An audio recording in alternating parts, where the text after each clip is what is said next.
right, hello everybody, and welcome to Fun Times with Tyler Fischer. This is episode 2, and I got my first ever guest on the podcast. I am so excited for this guy. He's from Montreal. He's from Canada.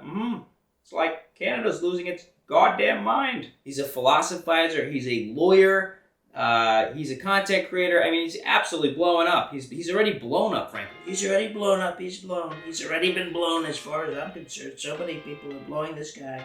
Without further ado, please welcome my new wonderful friend, Viva Frei. What's up, everybody? We are live here, episode 2 of Fun Times with Tyler Fischer.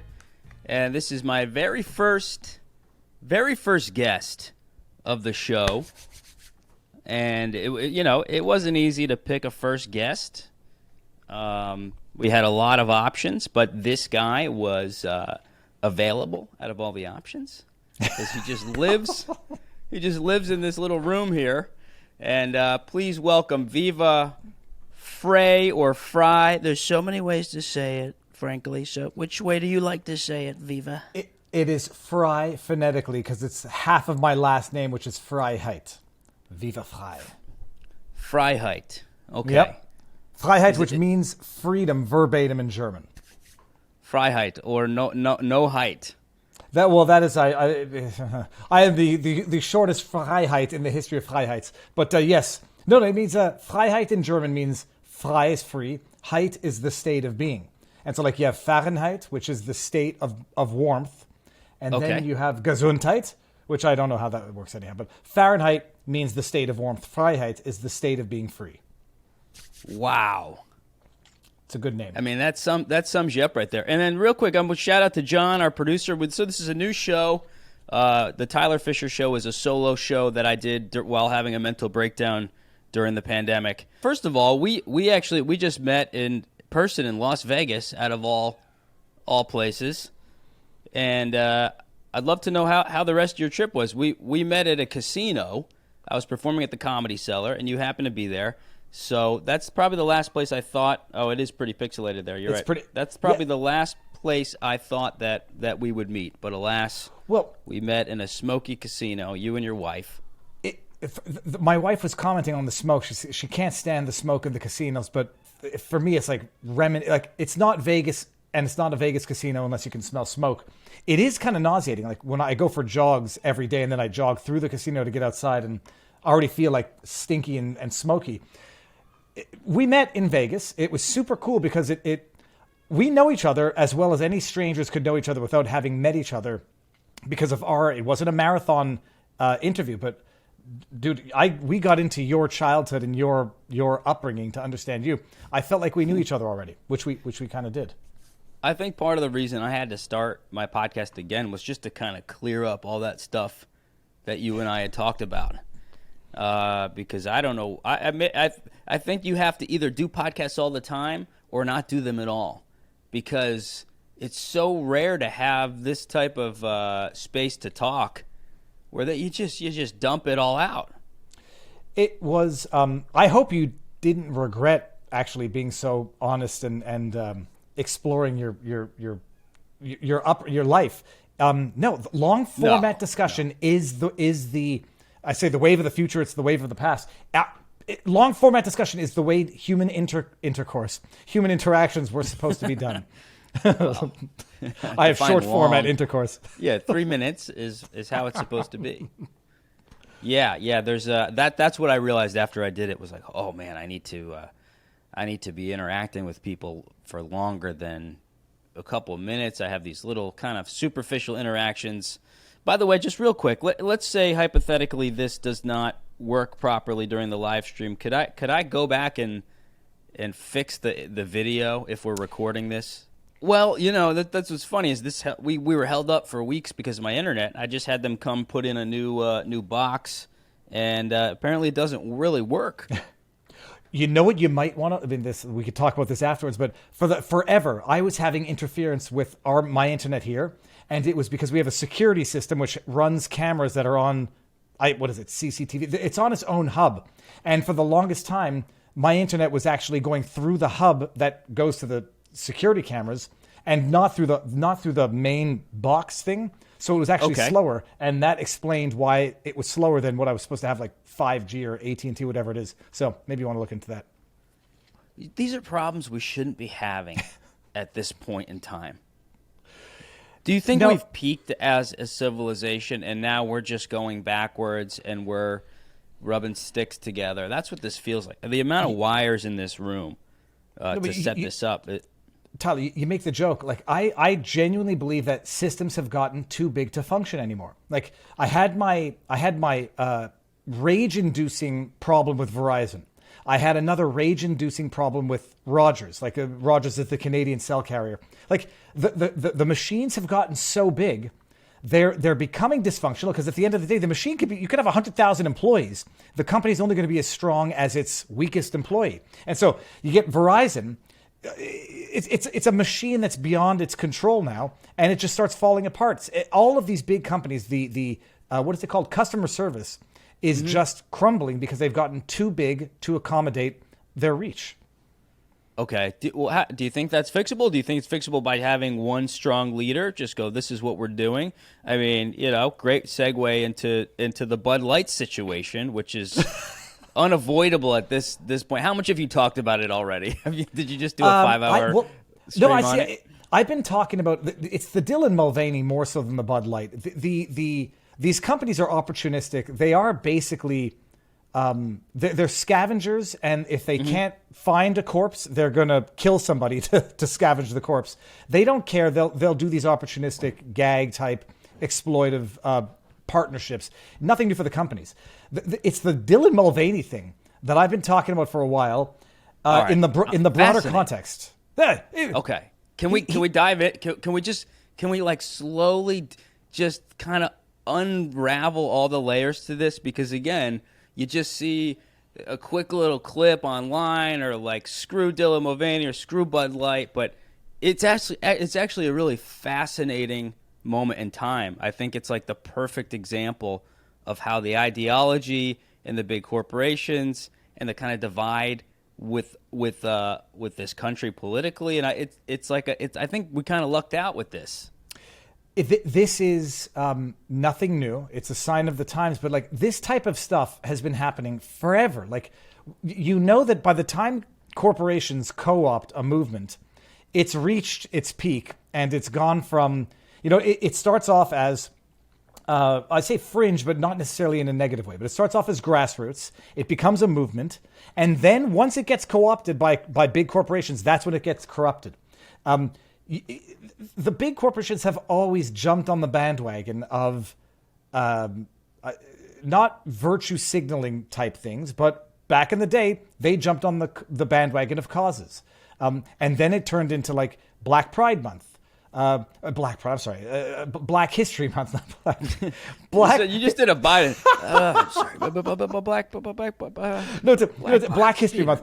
Black people. They co-opt social movements, and now they're just co-opting the newest social movement. But the social movements are, at some point, everybody's rights have been recognized, and so these progressive social movements have to get more niched and more niched and more fringe in a way, and more fringe. And now, you have your Gay Pride Month, you have your Black History Month, you have Happy Hanukkah. It's not Gay Pride Month anymore. It was Gay Pride Month when my dad, and I told you, obviously, when we unveiled my life story, my dad came out when I was 7, and it was just gay. It was the gay and lesbian, right? It was LG. That was it. It was gay, GL. It was gay and lesbian, and then lesbian became gay because it was like, okay, it's really the same thing. You're just the same sex attracted to the same sex.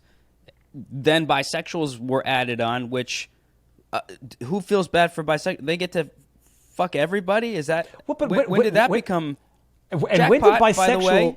When did bisexual become when have bisexuals ever been discriminated against? It seems to me, if a bisexual claims discriminations, it's not for the heterosexual act of bisexual sex, it's for the homosexual side of the sex. So they were already covered under when we grew up, it was called homosexual. You're into the same sex. I have discriminated against a lot of bisexuals because I will not date a bisexual woman. So I guess maybe I'm adding to the oppression. I'm not going to date somebody who's looking both ways. It's enough already to have her checking out a dude walking by and then a chick. I'm not doing that. So Tyler, you'll know more reflexively than me. Was it Andrew Dice Clay who said there's no such thing as bisexual? You either are into some act or you are not into some act. I think it was Andrew Dice Clay. I believe you could be bisexual.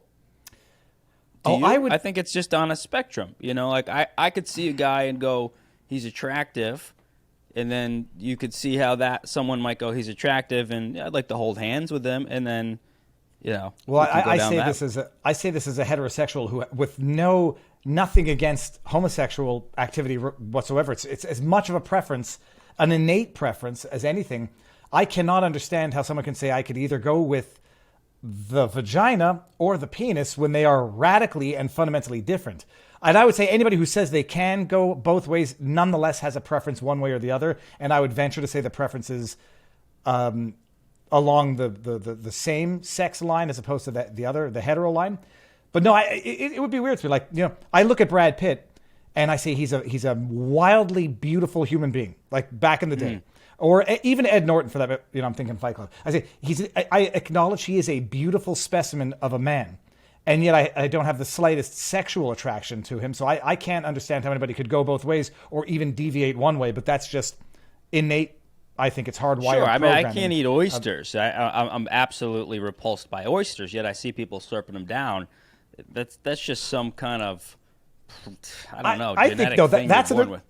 That's an acquired. I think you could, if you have a good enough experience with oysters, I think you could be talked into it. That being said, but an oyster again is to a woman. An oyster kind of feels a little bit, tastes like a vagina a little bit. So why can't?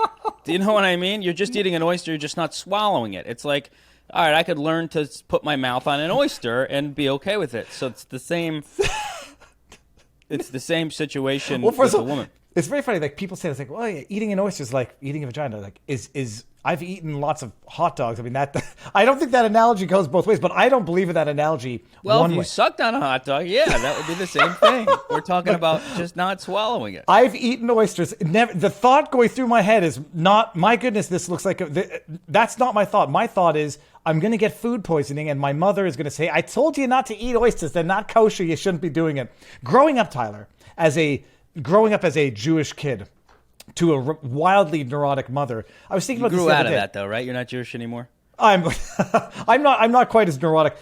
I say you never get out of being Jewish one way or the other, but I'm certainly I enjoy the sacrilegious stuff. But like when we grew up, my mother's like, I always had this idea: if you eat raw egg, you're going to get sick and die. If you eat raw shellfish, you're going to get sick and die. And so whenever I suck down an oyster, my only thought is, this is delicious, but I'm going to get sick and die, and my mother's going to say, I told you so. Well, my mom will say the same thing about me if I go down on a woman that lives in Brooklyn who identifies as bisexual. We just were taught similar but slightly different things in our households. All right, so now, but I want to break it down a little more. So Dylan Mulvaney is a quote unquote trans woman. Okay, right? So some would say, and we're probably pretty split, maybe not split, maybe it's a higher percentage, would say you cannot transition into a different sex, right? Well, we're going to say... You can say, I feel, if I say I feel like a woman inside, you would look at me and go, you decide, okay, I respect that that's the way you feel. It's not a reality, but if it makes you feel better, I'll call you Taylor, which, as you know, is my alternate personality on the internet. But that doesn't mean the person is now a female, correct? It all becomes semantics. So some people say you cannot transition from something you are into something you never will be, which is from a biological male into a female. It's not like transitioning from a caterpillar into a butterfly, because it will never happen. So some people say, well, then don't call it transitioning. I think we all agree that it is transitioning, as to what we call it, is a superficial, cosmetic alteration of the surface, even if it goes much deeper than the surface at times, but it's a surgical or cosmetic alteration of the exterior so that the exterior looks like the exterior and interior of that which the person, identifies in their head. So I wouldn't get fixated on the transition, whether or not we take it literally or metaphorically or just, linguistically. We know what we're saying. A man does not become a woman. A male does not become a female just because he even removes his penis and creates a neovagina. But it is the idea of an individual through surgery or cosmetics altering their physical appearance so that it looks more like the sex that they think that they ought to have been born as. Which brings us to Dylan Mulvaney. Is 3 years ago, or I don't know, 2 years ago, he was just an ordinary gay man. Before, maybe it was more than 2 years ago. Not actually even an ordinary gay man. I've met so many gay men. The sort of heightened femininity.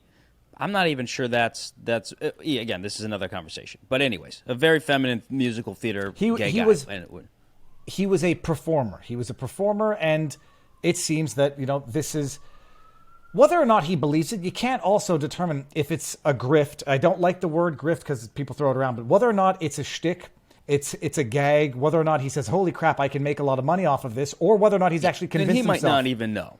He might not even know. That's it. That's the problem. At some point you say, I've convinced myself that this is sincere, even though it's, the transition has been so gradual, pun intended. Bottom line, he is a male, he'll always be XY chromosomes, and there's nothing wrong with that, and there's nothing to be proud about in terms of that.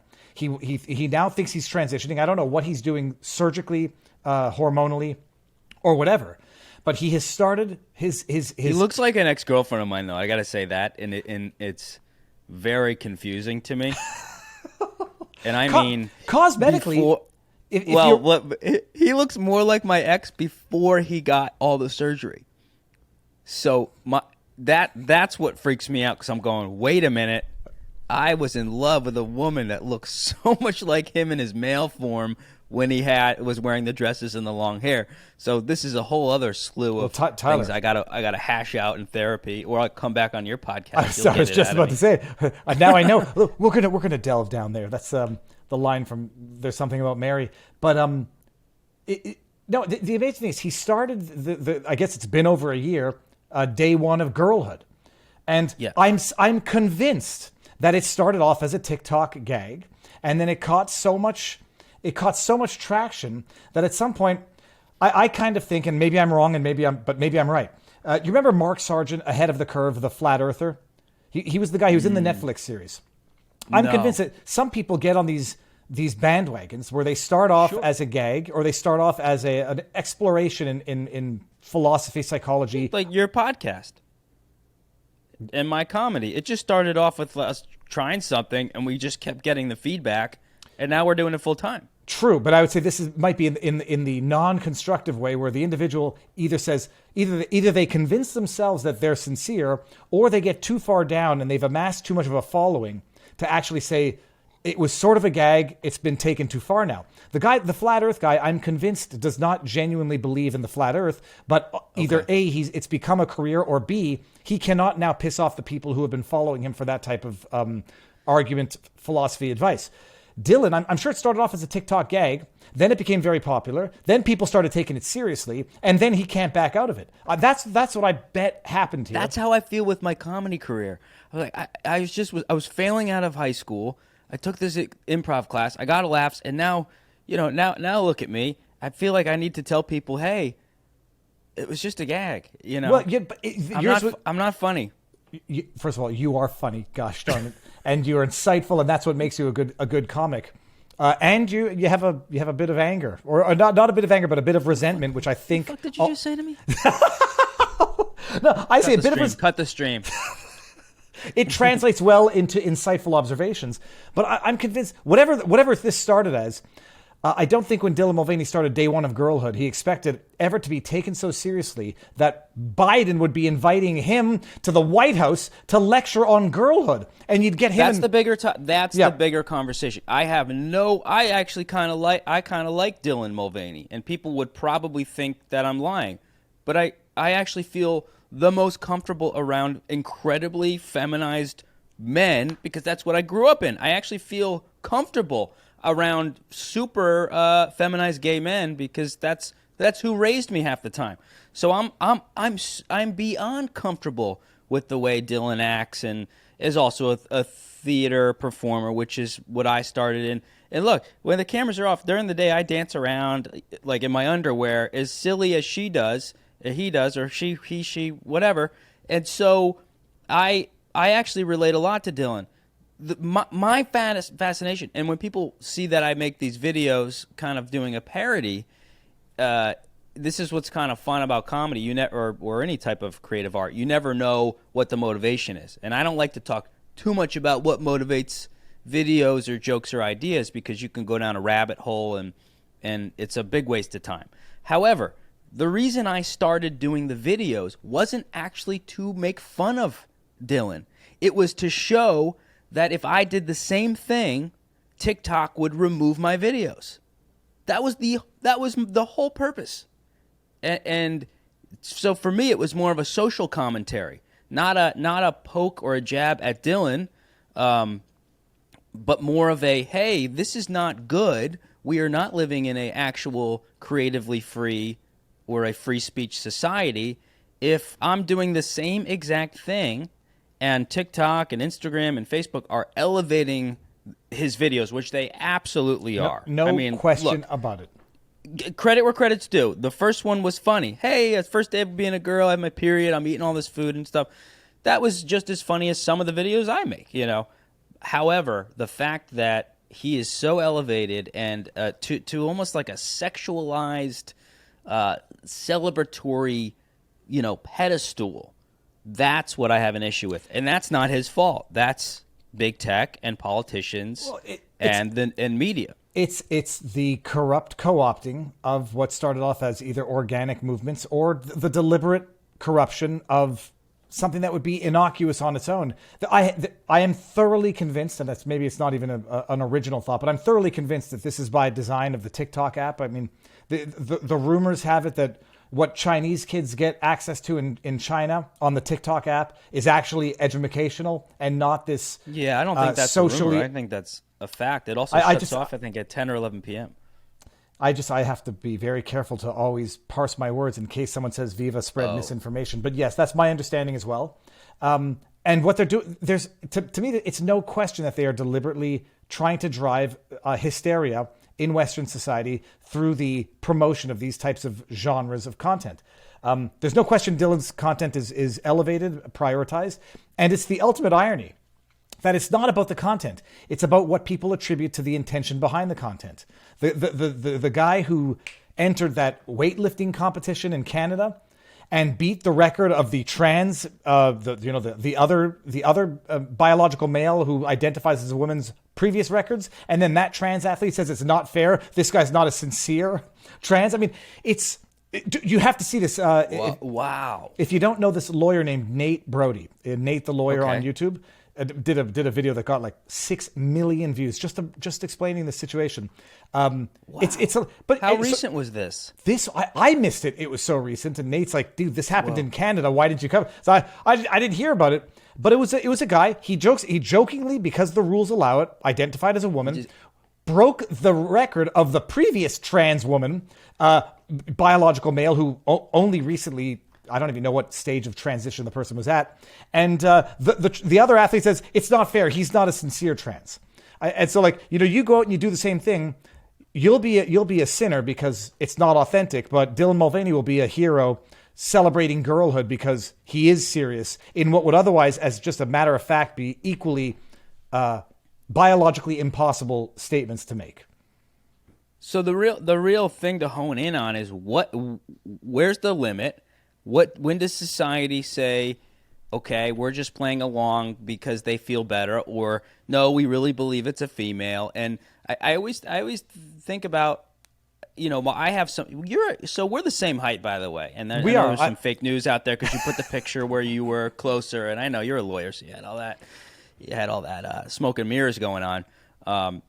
Were you disappointed when you saw how small I was? No, first of all, I'm going to get my camera centered here. What I liked is that we're the same height. I'm not centered either. But I think I got 30 pounds on you.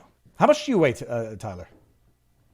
Well, when you were on top of me, you had your full weight on me. So I don't know. I'd say that was definitely more than 30 pounds. This is how rumors are going to get started. After all. This is how rumors are going to get started. I was there with my wife, people. No, I think I weigh like 158, give or take. And I think you're like 130, right? Whoa. You fat shaming me? Are you, First of all, or are you thin shaming me?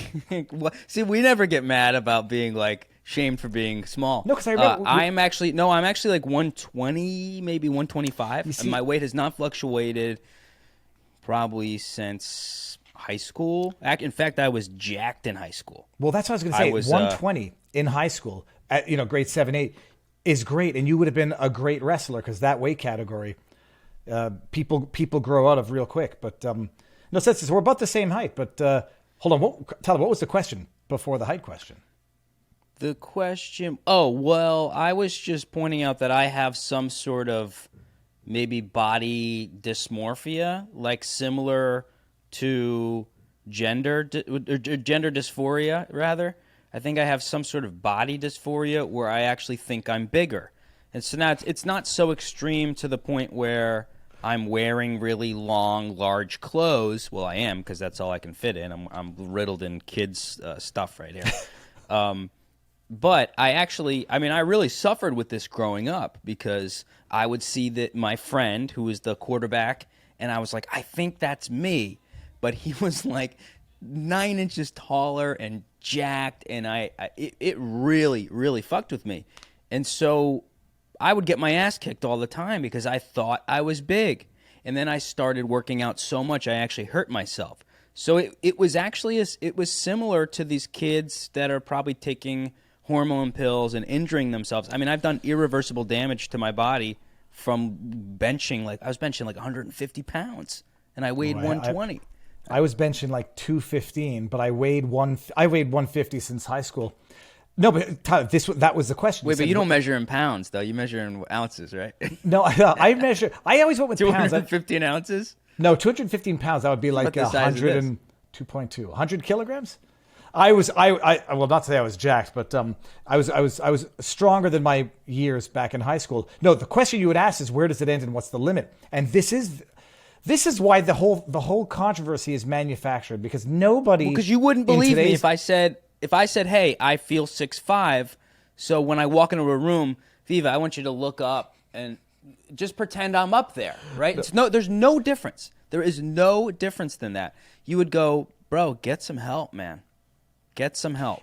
That is, well, I think the more appropriate comparison might be with anorexia or bulimia, which are, I don't know that thinking you're bigger goes under gender dysphoria. I think it makes for good, but I say the jokes about your size make for good humor. But the joke that you made where I realized maybe I shouldn't have shared your bit with my locals community, where you were talking about like handling the woman's pleasure part because you're so small you could just like use your whole hand. That's when I was like, maybe I should not have shared that with claws.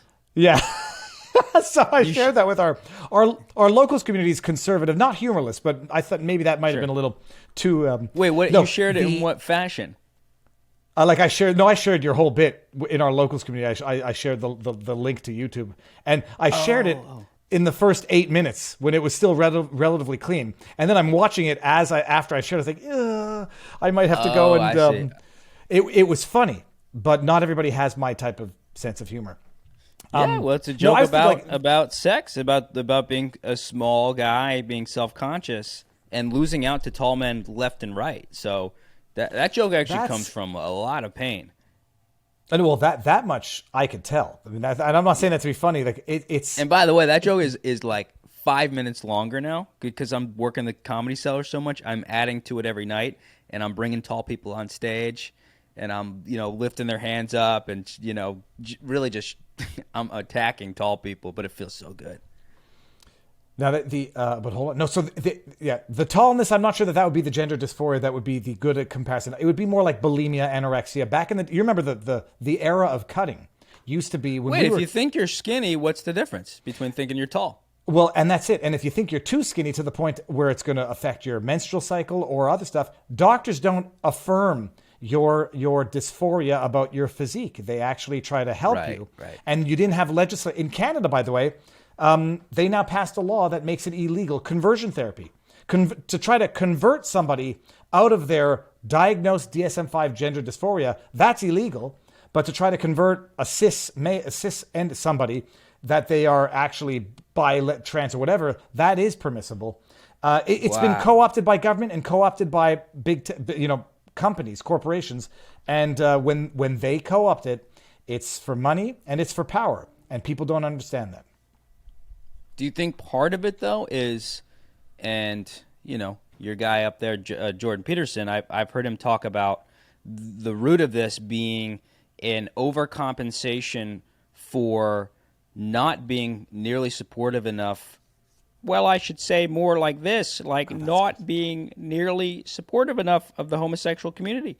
So now they're completely overloaded with guilt and saying, sure, they're letting all these things. Yeah, you're a goat, you're a woman. Do you know what I mean? Do you think that has a percentage to do with this, which is we did not let gay people, I don't want to say we, but whatever, legally, gays weren't allowed to get married until recently. Yeah. Obama, I think, ran against gay marriage.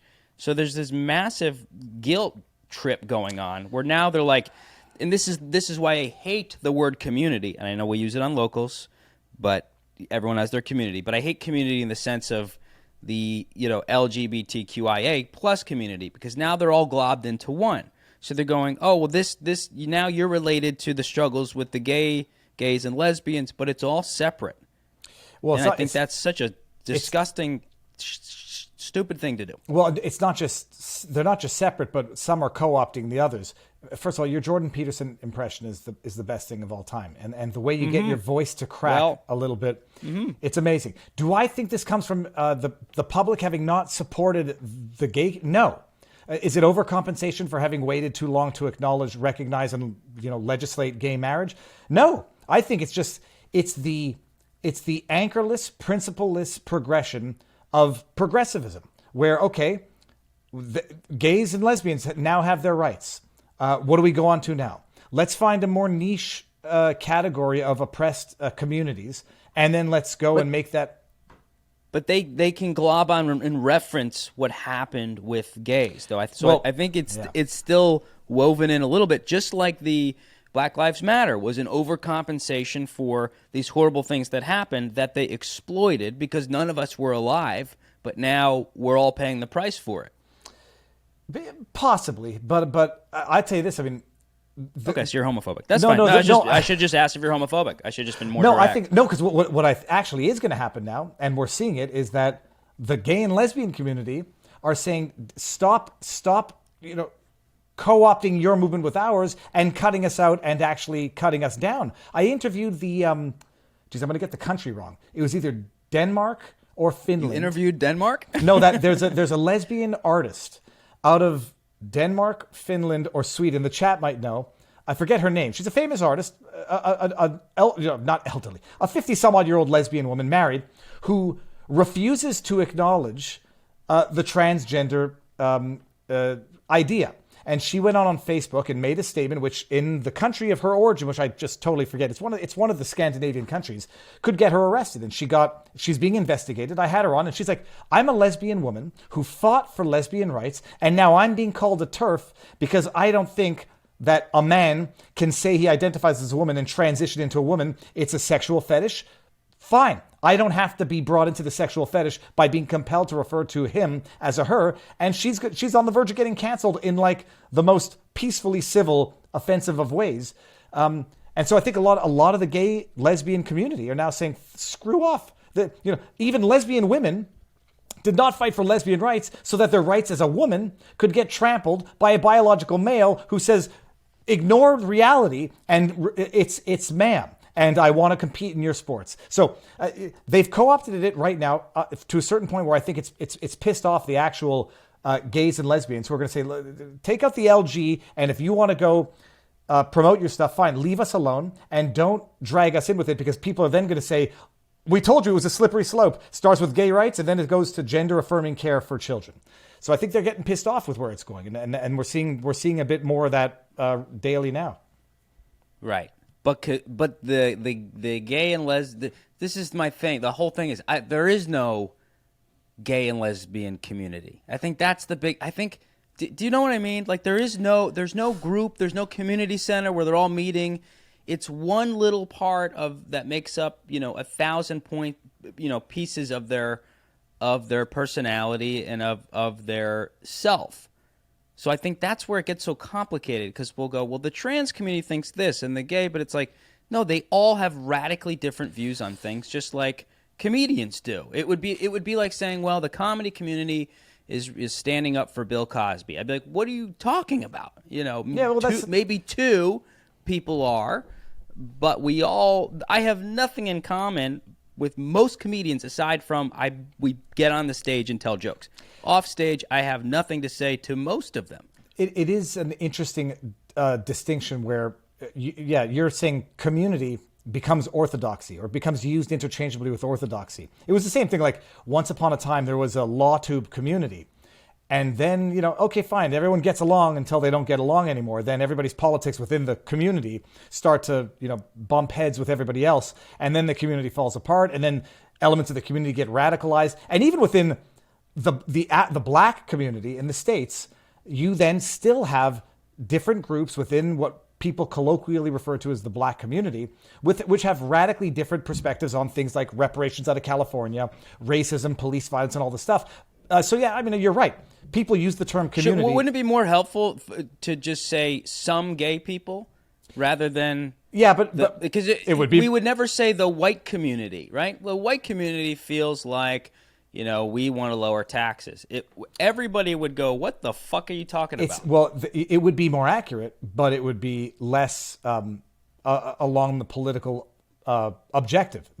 We use the term, or in political discourse, the term community is used as a disguised term for orthodoxy. And even when it comes to like the Jewish community, I just made this joke the other day where two hecklers go heckle DeSantis and they say Jews against DeSantis. Like, who the hell are you to say that you speak for Jews? But people do it because they want to refer to a community as a disguised term for orthodoxy. Everyone's against DeSantis because no.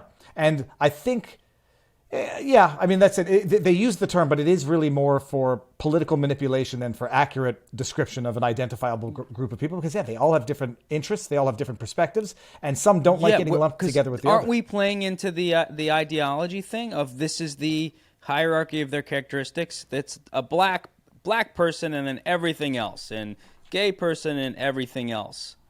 Oh, you don't have to convince me that identity politics is a toxic poison to individualism and human individuality, to reduce somebody to a race. So how do we fight back on that during these conversations when these incredibly broad statements like straight white men? I fight that every time someone says it. I call them out. I actually left a date the other day. I was on a date with a woman and she said, "Oh, you do comedy?" She goes, "Oh God, I fucking hate straight white male comedians." And I was like, whoa.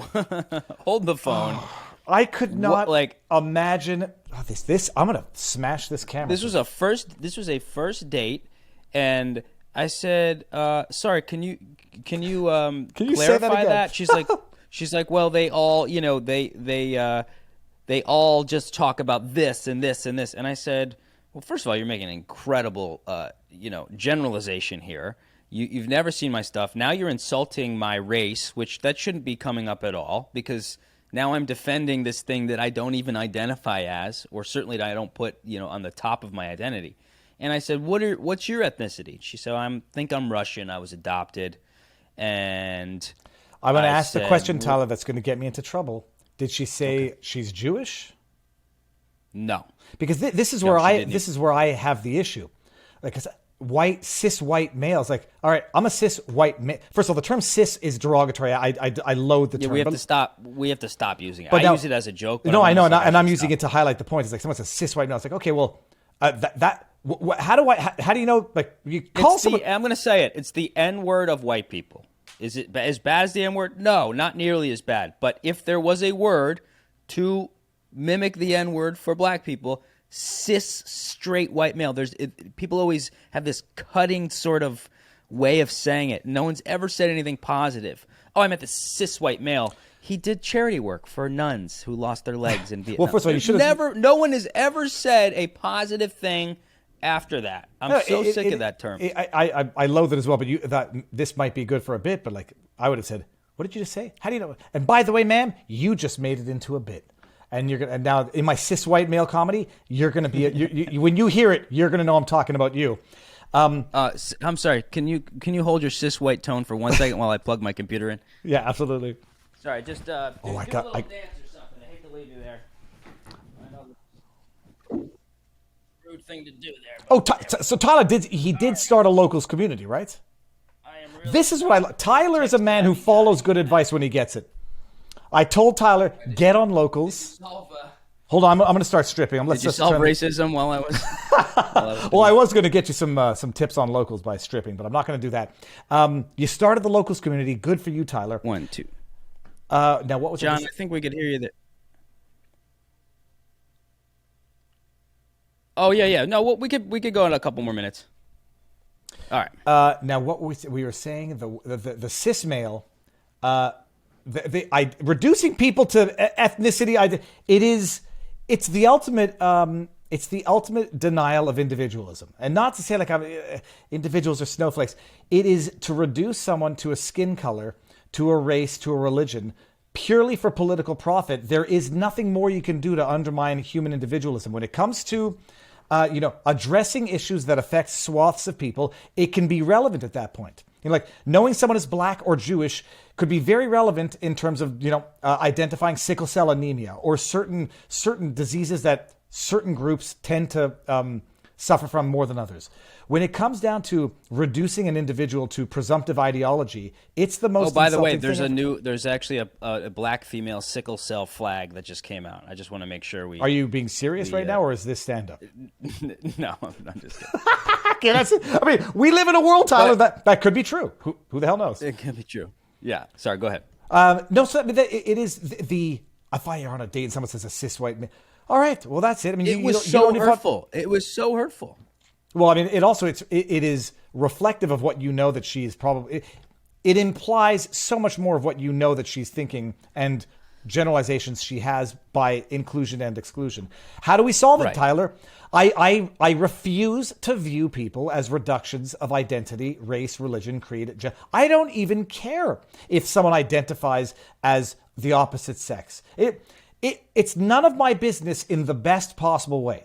I want to treat every individual as individuals. If it's relevant for discussion, like you want to understand why someone can't take the sun, all right, the fact that they have Irish origins might be very relevant. You want to understand someone's history, someone's culture, that's where it comes into play. Not rarely, but less common for legislative purposes. If you want to address modern issues that exist as a result of historical facts, then it can be relevant.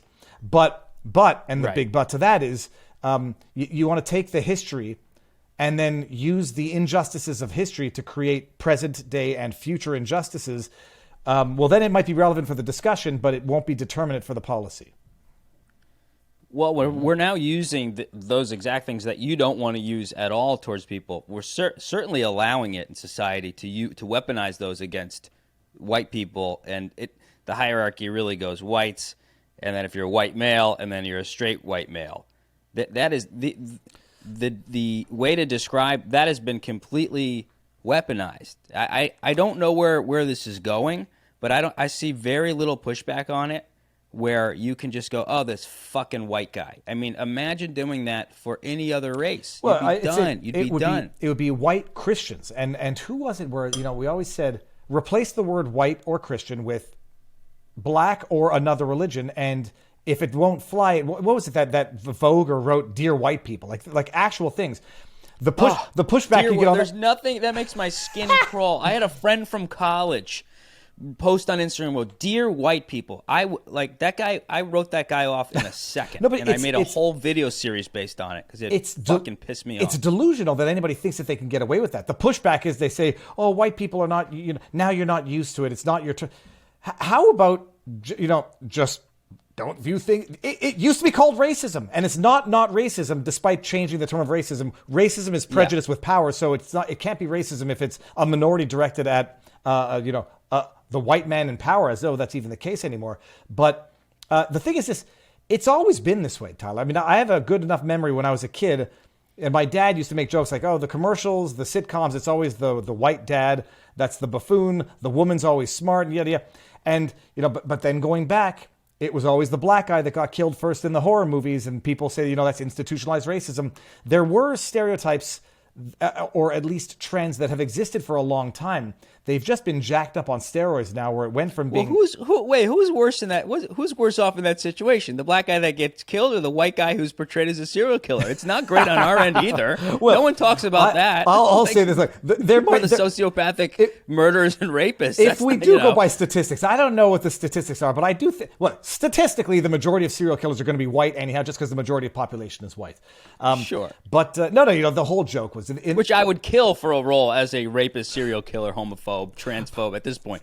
So I ain't getting shit. But you don't want to be in the movies anyhow. I think you probably would not. Well, you probably do appreciate how wonderful it is to be free and not. Well, I was in the Daily Wire's film, and again, there's this new wave of filmmakers that are starting to break off and make films. So that was, that was a lower budget film, but it was probably a $20 million film made for much less. Wow. But it was a chance to actually be in a. Speaking of movies, with Gina Carano, with Gina Carano, yeah. And so that was I got my taste of being in an actual movie. It was amazing. I want to ask you real quick, how are you doing on time? Would you have time to go over to locals and do a little this is special bonus? 1,000%. Part? What I love, Tyler, is on our video here, it says on the top of your screen, it says video recording is higher quality. So everybody watching, the rendered version of this is going to be not Robo Tyler. Me and John have spent months building this, and I'm looking at the quality of my video. It looks like a flip phone from 1965. You remember, like in the early days of the death videos, like the worst videos on the internet, it would always be like the grainiest. It would be like horrific in terms of pixelation, which added to the horror of the videos that we were all seeing back in the early days. Real quick, let me just look through these YouTube comments here. Again, I've never done this. Do it. Tyler, I've got this time. Wild? It's amazing. Okay. It's interactive. Take the questions and let's do this. Yeah. I know. I'm doing this because of you, by the way. You convinced me to do this whole live thing. You follow the advice. You started your locals community, and it's amazing. The amount of people I've got to twist their freaking arms to open up a locals. Most people just say really negative things to me, like stop your lawsuit or quit this. So if someone gives me an encouraging tip or something, I'll listen to them. And so that was you. So Ben Shapiro was taken down in the middle of his stream today. Okay, well, we can just pick it up right here. So we'll just pick it up right here. We'll pick it up right where he left off. Was probably somewhere about AOC being really annoying, and Bud Light. We're taking him down. Get Jeremy's Light. I don't know what beer. They'll probably make a beer. I love what they do when they just create brands. The Razor thing, they made Jeremy's. I love them over Did you see Ted Lieu post that picture on Twitter with him and 3 other politicians? I don't know who they were, drinking Bud Light. And it was as natural as saccharine looking at that picture. It was, and I came up with a good bit. I said, why didn't you invite Elizabeth Warren? Do you guys discriminate against Native Americans? And then I had that video of her saying, I'm going to go get me a beer. I could have been a good stand-up. If I weren't afraid of insulting people, I could be a great stand-up comic. No, you get used to that. I'm still afraid of it. I mean, I got yelled at the other night. I wanted to cry on stage, but I had to keep going. Really? Let's see. Tyler, you turn your broadcast quality down. Oh, forget that. It's too late for that. That's if you want to run it like... if you run it like instead of 720... This freaking camera. If you run it instead of 720 or HD, you can run it at like 360. Doesn't matter. It'll render the final version will be beautiful. I'll have to have you back on and we'll do it right. Absolutely and for sure. Okay, so this mic is killing me, glitching. All right, no, we're just losing people here by the minute.